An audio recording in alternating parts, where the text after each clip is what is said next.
In the meantime, parents and teachers here at home, they are fighting to keep school resource officers in their district. Their protests were planned before today's deadly shooting in Santa Clarita. 10 News reporter Jennifer De La Cruz is joining us now live. And Jennifer, the school board did this to cut millions of dollars from the budget. That's right, Kimberly and Steve. They decided this at last week's meeting, cutting those school resource officers as a way to cut $10 million from the budget. So all of that happened even before this morning's tragedy. Of course, now parents even more concerned about what's going on here. Everyone gathering inside, waiting for this meeting to get started. They're hoping that their presence and speaking out here today will reverse their decision. A lack of law enforcement is a recipe for disaster. Mary Ermis is leading the fight to keep school resource officers in Vista. School safety is non-negotiable.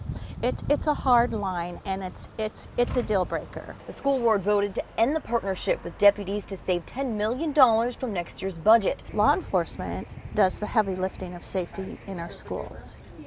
Without them, our schools become a soft target. The SROs from the Sheriff's Department are armed and trained to respond to a school shooter. God forbid the worst happens, as it did this morning, that we don't have to call and wait for the sheriff to dispatch a deputy and wait for them to get there. Tonight, she and the rest of her union are fighting back. I think they're going to get a lot of pressure, and I don't see where they could win this argument. The scheduled protests falling on the same day that a 16-year-old shot 5 classmates at a high school in Santa Clarita. This morning was a rude reminder of school violence. Right now, the district has 3 SROs on duty during school hours. Sandy Hook happened in 5 minutes, start to finish.